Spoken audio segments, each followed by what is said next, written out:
The NFL has seen generational running backs like Adrian Peterson, LaDainian Tomlinson, or Reggie Bush, players who force you to stop whatever you're doing just to watch them work. But we have to draw a line somewhere because they're generational talents, and then there's Saquon Barkley.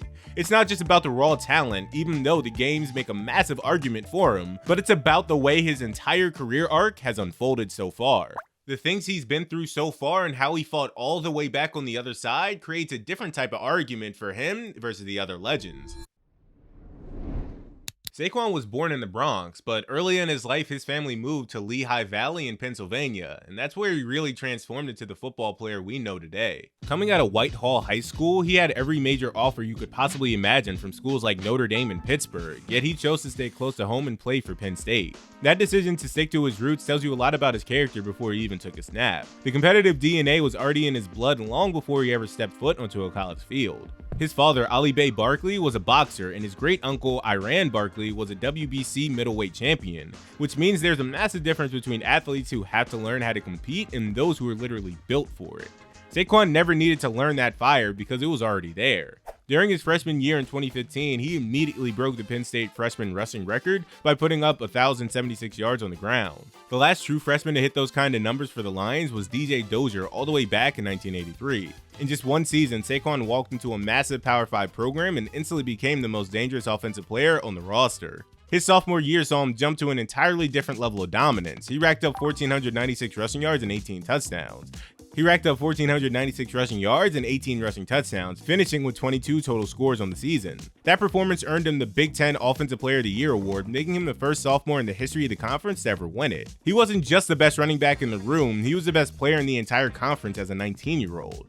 By his junior year in 2017, the stats were getting ridiculous. He ran for 1,271 yards. The primary runner is a massive workload, and it helped him finish fourth in the Heisman voting, while winning the totaling 5,538 all-purpose yards across only 3 seasons of play.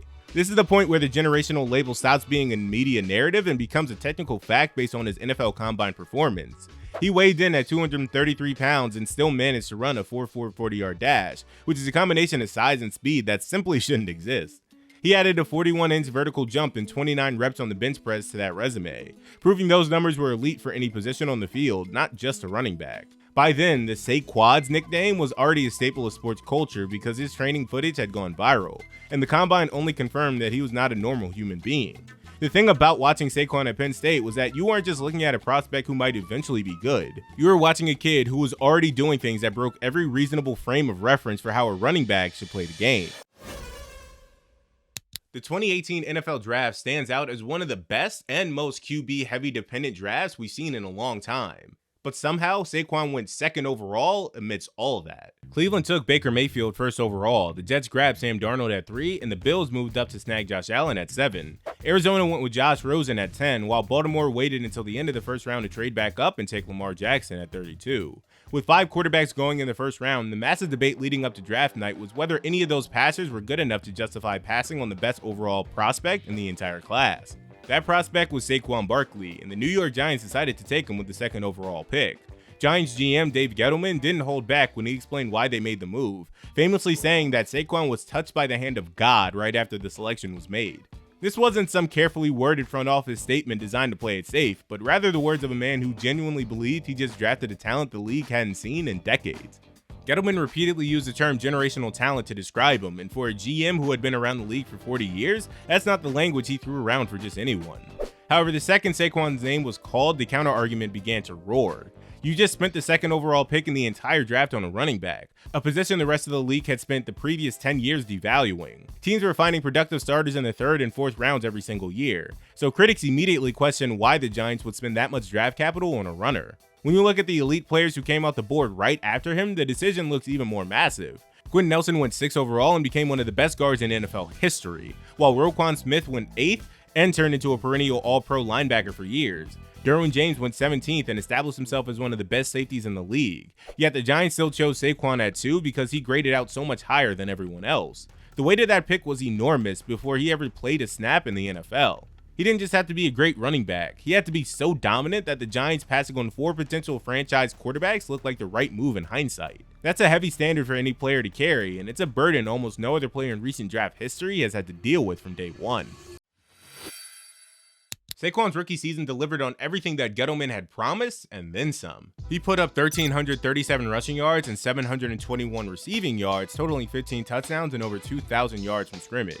He easily won Offensive Rookie of the Year and made the Pro Bowl, doing all of this behind an offensive line that was not built to open holes for him, while playing with Eli Manning during the final seasons of a potential Hall of Fame career on a team that was going nowhere fast. To put those numbers into perspective, Adrian Peterson's rookie year produced 1,341 rushing yards and 12 TDs, which felt like a generation-defining entrance at that time. LaDainian Tomlinson had 1,236 yards and 10 scores in his first season.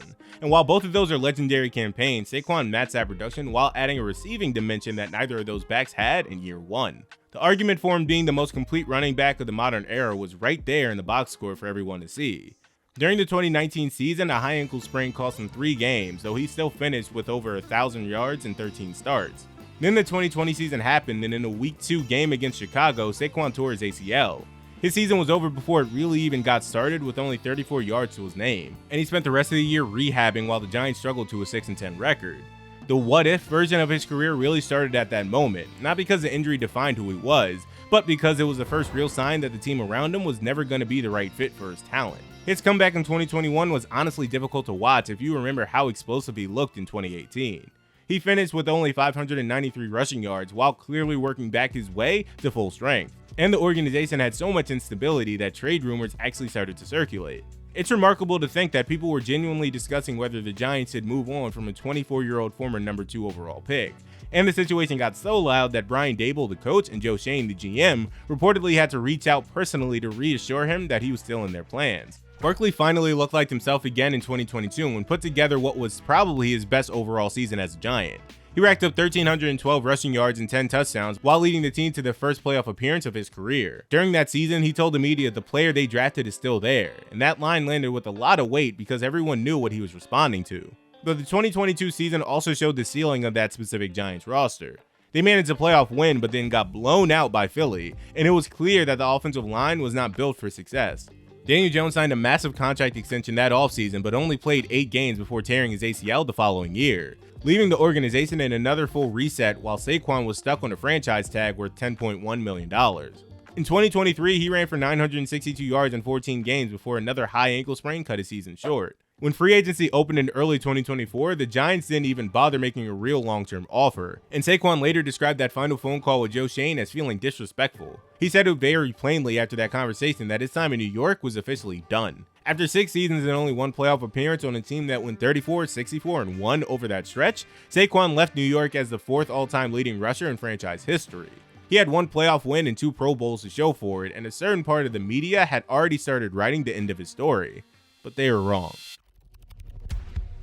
70 miles down the road is exactly how far Saquon went from East Rutherford, New York, from the Giants facility, all the way down to South Philly to sign a 3-year, $37 million deal in March of 2024 with the Philadelphia Eagles.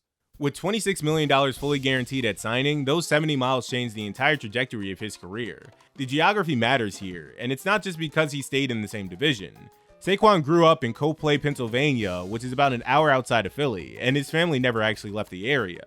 When he signed with the Eagles, he wasn't just relocating for a job, he was coming home to a place where he started. Then the season happened and the revenge game came in week 7. Saquon rushed for 176 yards and a TD against the Giants on 10.4 yards per carry. That number's so absurd it looks like a typo in the stat sheet. The game was dominant, but it was really just the announcement for what was about to become one of the most productive individual seasons any running back has ever produced.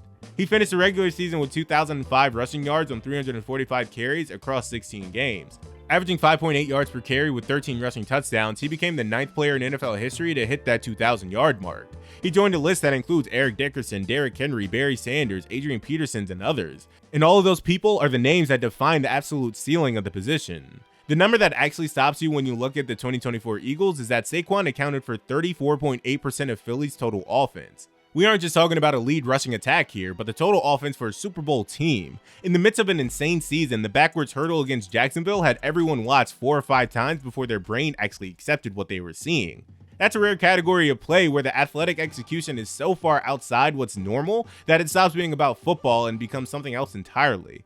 The Eagles went 10-1 from week 8 through the end of the regular season while outscoring their opponents 329 to 188 points. Saquon won Offensive Player of the Year and earned a first-team All-Pro selection to go along with his third career Pro Bowl appearance. Those awards validated what the eye test had been saying since September, which was that the most dangerous weapon in the league was Saquon Barkley. The postseason was something else entirely because across 4 games he ran for 499 yards and scored 5 rushing touchdowns. Against the Rams in the divisional round, he broke a 78-yard touchdown run in the snow where you could see the exact moment the defense realized the pursuit was over. He followed that up in the NFC Championship game with a 60-yard score against Washington that effectively ended the game when it technically just got started. By the time Super Bowl 59 rolled around, Philly handled Kansas City 40-22 in a game that wasn't nearly as close as the final score suggests. Saquon finished the Super Bowl with 57 rushing yards, which wasn't his best performance of the postseason, but the number that actually mattered happened during the second quarter. When he crossed the 30-yard mark, he officially broke the all-time record held by Terrell Davis for rushing yards in a single season, including the playoffs. He became the first player in the NFL history to clear 2,500 yards in a single campaign. Davis set that mark back in 1998, and it stood for 26 years before Saquon finally took it down. After the game was over, Saquon held the Lombardi Trophy and told reporters that while the stats were cool, he liked holding the trophy a little bit more. That was only year 1 in Philly, and then came year 2. Year 2 in Philly wasn't exactly what year 1 was, and to be honest, it was never gonna be. What happened in 2024 was historically unusual, and it was the kind of season that gets built into a list of all-time performances that people reference decades later. Expecting a direct repeat of that is just a nonsensical thought. The question heading into 2025 was never whether he could actually match 2,000 yards again, but rather what a normal version of Saquon looked like and if he could still be a player you could build around. He finished 2025 with 1,140 rushing yards on 4.1 yards per carry. He only had 3 games over 100 yards compared to the 11 he had the year before, and the Eagles' offense failed in 19th in scoring. The whole unit lacked a consistent rhythm and looked broken for long stretches of the season. Saquon even admitted publicly that he was in a little bit of a funk, which is a rare thing for him to say. But here's what the raw numbers miss when you just look at the box score. Defenses had 12 months to study the 2024 film and build a specific answer to stop Saquon. What they landed on was selling out against the run at a much higher rate, and teams put 8 or more defenders in the box against Barkley 32% of the time. That's a fundamental shift in how opposing coordinators use their players, and they basically decided to concede whatever the passing game wanted before they let Barkley beat them on the ground. The offensive line also dealt with a significant amount of injuries that changed the math up front. Lane Johnson, Cam Jurgens, and Landon Dickerson all missed time or played through injuries for long stretches of the season. The same line that helped generate 3.8 yards per carry before contact in 2024 dropped to 2.3 yards in 2025. That gap explains almost the entire difference in production without needing any other complicated argument.